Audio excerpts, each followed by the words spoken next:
Conservation के बारे में आज की इस वीडियो में हम समझेंगे। इन सीटू कंजर्वेशन और एक्स सीटू कंजर्वेशन क्या होता है। इन सीटू कंजर्वेशन और एक्स सीटू कंजर्वेशन।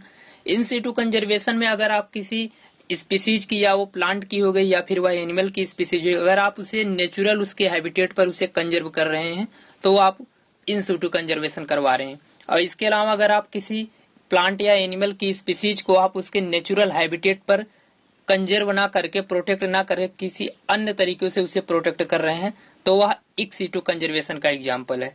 तो आज की इस वीडियो में हम इन सीटू कंजर्वेशन और इन सीटू कंजर्वेशन के बारे में डिटेल से पढ़ेंगे। इन सीटू कंजर्वेशन में नेशनल पार्क, सेंचुरीज और इसके अलावा बायोस्फीयर रिजर्व के बारे में इन सीटू कंजर्वेशन के अंतर्गत इसे हम डिटेल से पढ़ेंगे। और इसके अलावा जो एक्स सीटू कंजर्वेशन है, एक्स सीटू कंजर्वेशन में जूलॉजिकल गार्डन, बॉटेनिकल गार्डन और ब्रीडिंग सेंटर, इन सबको हम एक्स सीटू कंजर्वेशन के अंतर्गत पढ़ेंगे। तो आज की इस वीडियो में हम टाइप्स ऑफ कंजर्वेशन में इन सीटू कंजर्वेशन और एक्स सीटू कंजर्वेशन के बारे में डिटेल से पढ़ेंगे। इसके पिछले वीडियो में आपको कंजर्वेशन के बारे में बताया गया, कंजर्वेशन क्या होता है, कैसे हम प्लांट और एनिमल की स्पीसीज को कंजर्व करते हैं और साथ ही साथ कंजर्व करना क्यों जरूरी है, इन सब के बारे में बताया गया। और साथ ही साथ कंजर्वेशन के टाइप्स कितने होते हैं, कंजर्वेशन में आपको दो प्रकार के टाइप्स के बारे में बताया गया, इन सीटू कंजर्वेशन और ex situ conservation. In situ conservation और एक्स सीटू कंजर्वेशन में पिछले वीडियो में आपको सिर्फ इंट्रोडक्शन के रूप में बताया गया था, लेकिन आज की इस वीडियो में हम इन सीटू कंजर्वेशन और एक्स सीटू कंजर्वेशन के बारे में डिटेल से पढ़ेंगे। तो चलिए शुरू करते हैं। इन सीटू कंजर्वेशन में सबसे पहले हम नेशनल पार्क को देखेंगे। नेशनल पार्क क्या होता है, नेशनल पार्क में फ्लोरा और फाना का कंजर्व किया जाता है, यानी कि जो प्लांट स्पीसीज होते हैं या फिर जो एनिमल स्पीसीज होती हैं, इन सबको इस नेशनल पार्क में कंजर्व किया जाता है, जो इन सीटू कंजर्वेशन का एक एग्जांपल है। इसमें अगर हम कुछ पॉइंट्स की बात करें, a national park is the protected area reserve for the betterment of wild life.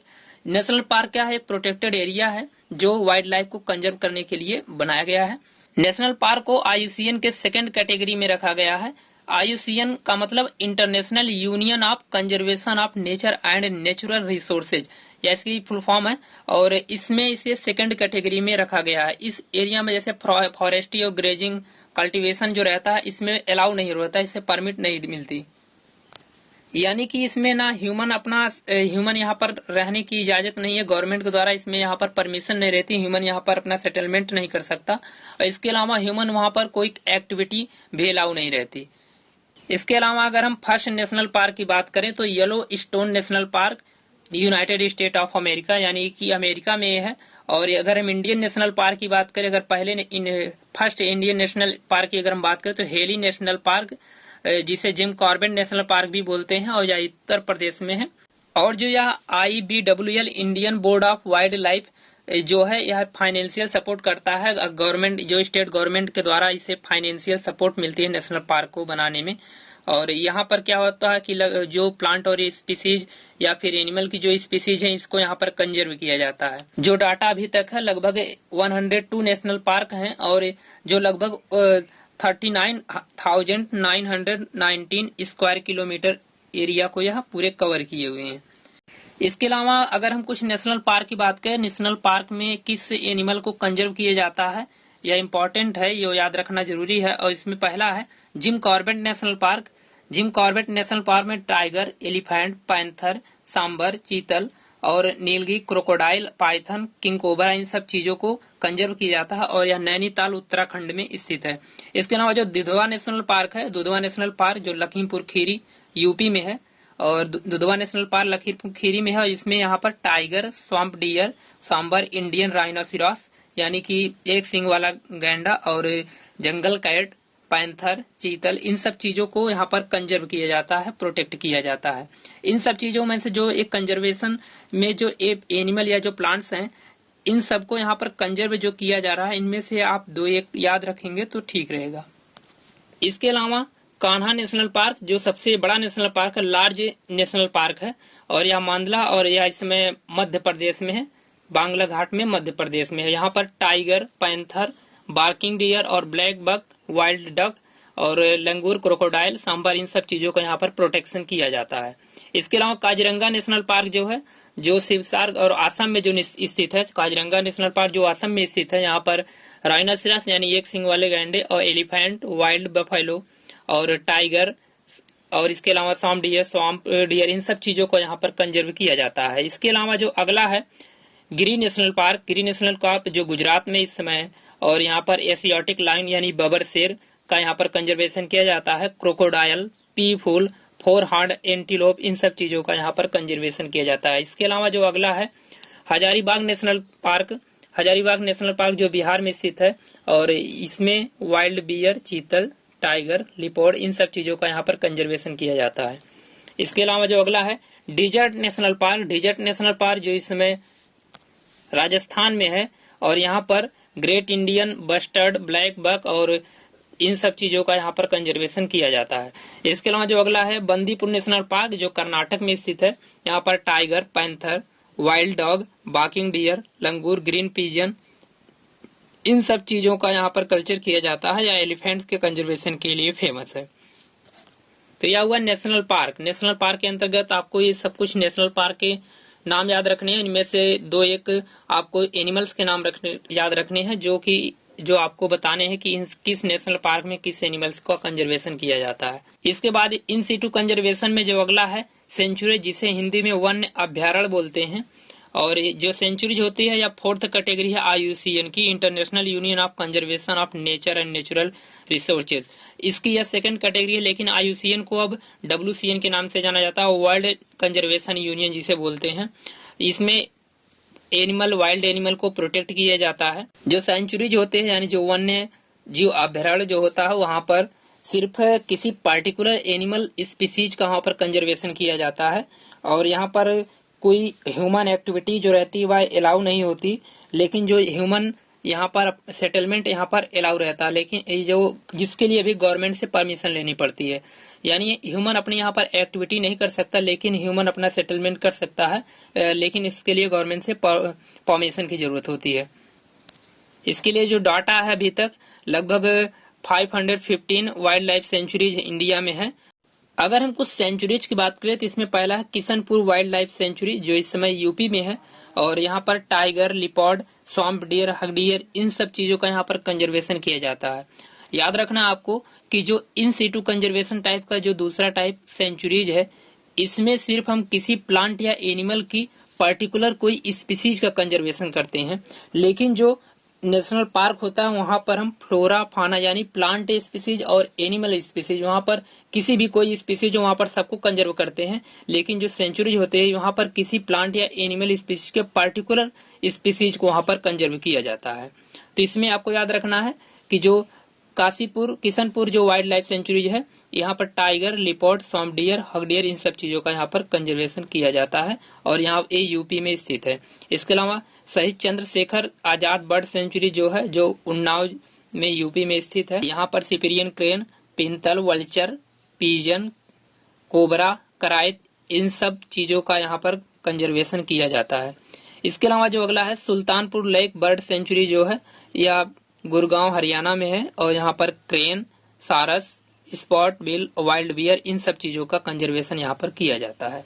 इसके अलावा Sitari Devi wildlife sanctuary जो हिमाचल प्रदेश में स्थित है, और यहाँ पर black bear, flying fox, barking deer और मस्ट डियर, इन सब चीजों का कंजर्वेशन किया जाता है। इसके अलावा जो अगला है national Chambal wild life sanctuary जो राजस्थान में स्थित है, और यहाँ पर घड़ियाल, रेड टर्टल और डॉल्फिन, इन सब चीजों का यहाँ पर कंजर्वेशन किया जाता है।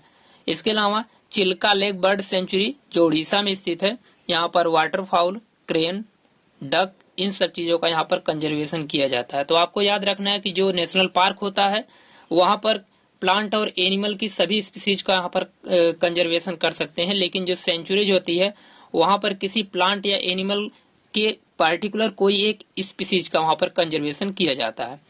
इसके अलावा जो इन सीटू कंजर्वेशन टाइप्स का जो अगला इसमें एग्जाम्पल जो है बायोस्फीयर रिजर्व का है। बायोस्फीयर रिजर्व 5th कैटेगरी है IUCN की, जिसे WCN के नाम से जाना जाता है, वर्ल्ड कंजर्वेशन यूनियन, और यह मनुष्य के द्वारा डेवलप की गई है। इसमें जो कंजर्वेशन किया जाता है पूरे होल इकोसिस्टम यानी कि पूरे इकोसिस्टम का यहाँ पर कंजर्वेशन किया जाता है, ना कि कोई एक प्लांट स्पीसीज या फिर कोई प्लांट या एनिमल, यहाँ पर पूरे इकोसिस्टम को कंजर्व किया जाता है। तो आपको याद रखना है कि जो बायोस्फीयर रिजर्व होता है वहां पर पूरे इकोसिस्टम को कंजर्व किया जाता है। इसमें मुख्यतः 3 जोन होते हैं।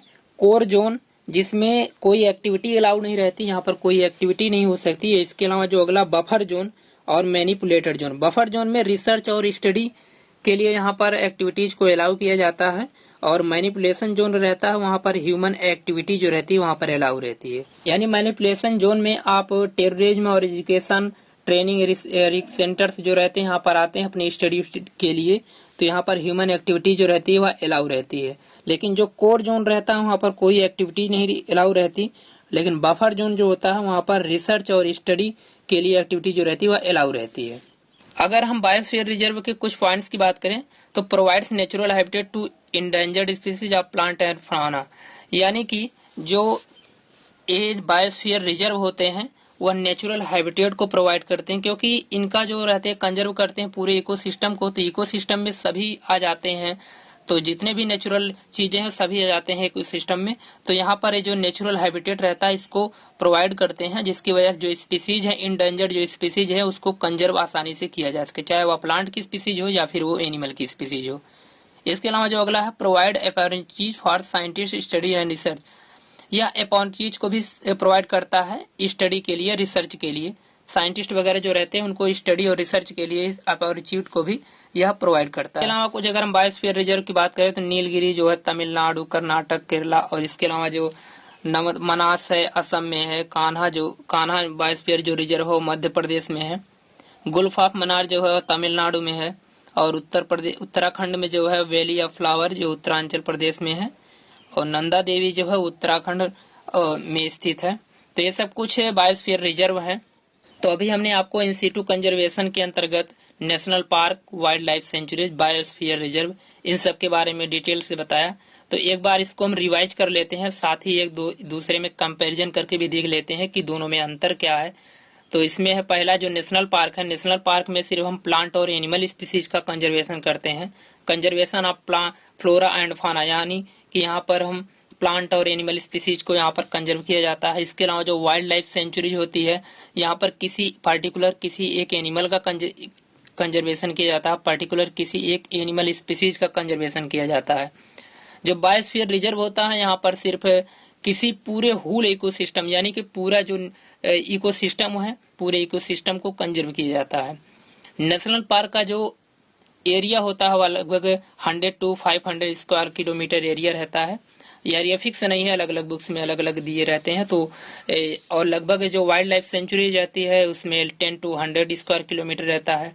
अब देखिए यहाँ पर किसी नेशनल पार्क में यहाँ पर फ्लोरा और फाना का यहाँ पर कंजर्वेशन जब किया जाता है, लेकिन यहाँ जो वाइल्ड लाइफ सेंचुरी यहाँ किसी पर्टिकुलर किसी एक एनिमल का जब कंजर्वेशन करते हैं, लेकिन जो बायोस्फीयर रिजर्व होता है यहाँ पर होल इकोसिस्टम का कंजर्वेशन किया जाता है। तो इसका जो एरिया रहेगा वह बड़ा रहेगा। तो यहाँ लगभग 5000 to 10,000 स्क्वायर किलोमीटर इसका एरिया रहता है। और जो नेशनल पार्क होता है यहाँ पर कोई ह्यूमन एक्टिविटी, यहाँ पर जो ह्यूमन एक्टिविटी तो अलाउ नहीं रहती, साथ ही साथ ना ही कोई ह्यूमन सेटलमेंट यहाँ पर अलाउ नहीं रहता। वाइल्ड लाइफ सेंचुरी में ह्यूमन एक्टिविटी तो अलाउ नहीं रहती, लेकिन जो ह्यूमन सेटलमेंट रहता है वह अलाउ रहता है। और इसके अलावा जो बायोस्फीयर रिजर्व रहता है इसको 3 जोन में डिवाइड किया गया है। कोर जोन, यहाँ पर कोई एक्टिविटी नहीं होती। बफर जोन, यहाँ रिसर्च और स्टडी के अलाउ रहता है। और मैनिपुलेटर जोन जो रहता है वहाँ पर ह्यूमन एक्टिविटी जो रहती है वह अलाउ रहती है। इसके अलावा जो नेशनल पार्क होता है तो नेशनल पार्क में बाउंड्रीज जो रहती है वह फिक्स्ड रहती है, और वाइल्ड लाइफ सेंचुरी में कोई डेफिनेट बाउंड्रीज नहीं रहती। और बायोस्फीयर रिजर्व जो होता है वहाँ पर बाउंड्रीज जो रहती है वह फिक्स रहती है। इसके अलावा अभी तक लगभग 105 नेशनल पार्क है इंडिया में, और जो वाइल्ड लाइफ सेंचुरी है वह लगभग 532 है। वाइल्ड लाइफ सेंचुरी जो है 532 है, और जो बायोस्फीयर रिजर्व है वह 18 लगभग बायोस्फीयर रिजर्व है। तो ये सब थोड़ा कॉम्पिटेटिव नॉलेज है, इस समरी के रूप में है, इसे आपको याद रखना है। और इन तीनों में डिफरेंस भी याद रखना है कि वाइल्ड लाइफ सेंचुरीज क्या होता है, नेशनल पार्क क्या होता है, और बायोस्फीयर रिजर्व क्या होता है। तो अभी हमने आपको इन सीटू कंजर्वेशन के बारे में बताया। इन सीटू कंजर्वेशन में आपको national park, sanctuaries, biosphere reserve के बारे में डिटेल से बताया गया। अगर हम इक्स सीटू कंजर्वेशन की बात करें, इक्स सीटू कंजर्वेशन यानी कि ऐसा कंजर्वेशन जो कंजर्वेशन उसके नेचुरल हैबिटेट पे ना किया, जैसे कोई प्लांट या एनिमल की स्पीसीज है, अगर उसका कंजर्वेशन उसके हम नेचुरल हैबिटेट पर ना कर रहे हैं और इसके अलावा किसी और तरीके से उसको हम उसको कंजर्व कर रहे हैं, नेचुरल हैबिटेट पर ना कंजर्व कर किसी और तरीके से उसे कंजर्व कर रहे हैं, तो वह इक्स सिटू कंजर्वेशन का एग्जाम्पल है। इक्स सिटू कंजर्वेशन में जैसे जू, बोटेनिकल गार्डन, ब्रीडिंग सेंटर, ये सब एग्जाम्पल है इक्स सिटू कंजर्वेशन में। इसमें जो पहला है वह जूलॉजिकल गार्डन या जिसे जू बोलते हैं। जो टर्म जू है उसको सबसे पहले लंदन जूलॉजिकल गार्डन के रूप में यूज किया गया था। तो यह एक साइंटिफिक स्टडी के लिए बनाया गया था इंडिया के अंतर्गत। तो जो जू वर्ड है सबसे पहले लंदन जूलॉजिकल गार्डन से शुरू हुआ था। और यह जो एक संस्था है CZA, central zoo authority of India, यह संस्था है, यह एक गवर्निंग अथॉरिटी है, पूरे जितने भी जूलॉजिकल गार्डन या जू जो हैं उन सबको यह मैनेज करती है, देखती है। जो जू होते हैं या फिर जो जूलॉजिकल गार्डन होते हैं उनमें एनिमल्स को रखा जाता है, एनिमल्स को रखा जाता है कंजर्व करके, अच्छी तरीके से प्रोटेक्ट करके। तो वहां पर पब्लिक को दिखाने के लिए, यानी कि पब्लिक डिस्प्ले के लिए वहां पर रखा जाता है और उसका चार्ज भी लिया जाता है। तो ये जो जूलॉजिकल गार्डन होते हैं वहां पर एनिमल की स्पीसीज जो रहती है वहां पर उसको कंजर्व करके रखा जाता है फॉर द पब्लिक डिस्प्ले। इसके अलावा अगर हम कुछ जूलॉजिकल गार्डन की बात करें तो पंडित गोविंद बल्लभ पंत हाई एल्टीट्यूड जू जो है नैनीताल उत्तराखंड में स्थित है। इसके अलावा लखनऊ जो जू है वह लखनऊ यानी यूपी में स्थित है। और जो नेशनल जूलॉजिकल पार्क जो है वह न्यू दिल्ली में स्थित है। और एलन फॉरेस्ट जू जो है वह कानपुर में है। तो ये सब जूलॉजिकल गार्डन है, कुछ इसको याद रखना है। और अगला जो इसमें है बोटेनिकल गार्डन, जिसे आर्बिटेरियम बोलते हैं। और बोटेनिकल गार्डन में जो ऐसा प्लेस है जहाँ पर प्लांट की स्पीसीज को वहां पर कंजर्व करके रखा जाता है और पब्लिक को दिखाने के लिए भी या फिर साइंटिफिक स्टडी या फिर एजुकेशन पर्पज से भी वहां पर रखा जाता है। फॉर द स्टडी पर्पज से रखा जाता है वहां पर रिसर्च वगैरह के लिए। तो बोटेनिकल गार्डन में जो प्लांट की जो स्पीसीज रहती है वहां पर उसको कंजर्व करके रखा जाता है पब्लिक को दिखाने के लिए या फिर रिसर्च व स्टडी के लिए। तो इसके अलावा जो बोटेनिकल गार्डन यहाँ पर कुछ है, अलीगढ़ फंट बोटेनिकल गार्डन अलीगढ़ में जो स्थित है या यूपी में है। और इसके अलावा जो झांसी बोटेनिकल गार्डन जो है झांसी यानी यूपी में स्थित है। और जो अगला है बोटेनिकल गार्डन लखनऊ, जो लखनऊ यानी यूपी में जो स्थित है। इसके अलावा जो आचार्य जगदीश बोटेनिकल गार्डन है वह बंगाल में स्थित है। NBRI एक संस्था है, नेशनल बोटेनिकल रिसर्च इंस्टीट्यूट, यह पूरे बोटेनिकल गार्डन को मैनेज करती है। इसके अलावा जो इक्स सिटू कंजर्वेशन का जो थर्ड है एग्जाम्पल वह ब्रीडिंग सेंटर है। ब्रीडिंग सेंटर क्या होता है? The breeding centre is the place for keeping and rearing of particular plant और एनिमल, यानी कि ब्रीडिंग सेंटर पर किसी पर्टिकुलर प्लांट या एनिमल स्पीसीज को रेयरिंग की जाती है, उसको देखभाल की जाती है, उसका मैनेजमेंट किया जाता है। For the production of offspring, यानी कि उसके नेक्स्ट जनरेशन के लिए, ऑफ स्प्रिंग के लिए किसी प्लांट या एनिमल की स्पीसीज को ब्रीडिंग सेंटर के अंतर्गत कंजर्व किया जाता है, रेयरिंग की जाती है, यानी कि उसका मैनेज किया जाता है।